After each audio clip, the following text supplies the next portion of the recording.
বাংলাদেশ জামায়াত ইসলামী লোহাগাড়া সদর ইউনিয়নের সাবেক প্রচার সম্পাদক মরহুম সেলিম উদ্দিনের স্মরণে দোয়া ও ইফতার মাহফিল অনুষ্ঠিত হয়েছে।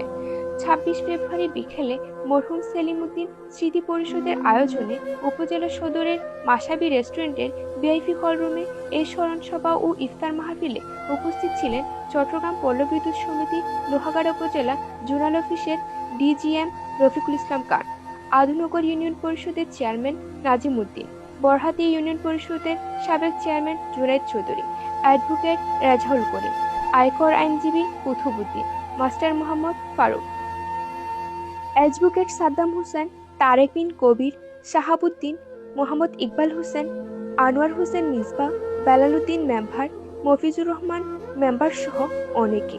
উক্ত স্মরণ সভা ও ইফতার মাহফিলে মোনাজাত পরিচালনা করেন হাফেজ মাওলানা মোহাম্মদ মুসা তুরাই।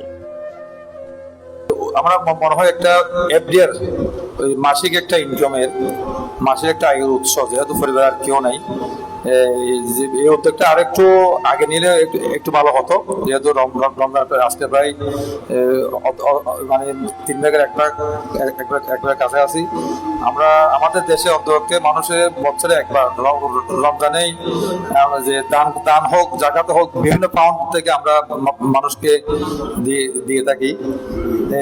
সেই ধারাবাহিকতায় আমরা ওনার পরিবারের প্রতি সকলেই আন্তরিকভাবে সহযোগিতা করবো। আমি নিজেও করবো, আপনাদেরকে আহ্বান জানাবো যার যার ব্যক্তিগত পক্ষ থেকে এবং যার যার পক্ষ থেকে বিশিষ্ট ব্যক্তি যারা আছেন, যার যার পাড়ায়, মহল্লায়, ওয়ার্ড ভিত্তিক, এলাকা ভিত্তিক সকলের সহযোগিতার জন্য আপনাদের চেষ্টা করার জন্য আমি আহ্বান জানাচ্ছি।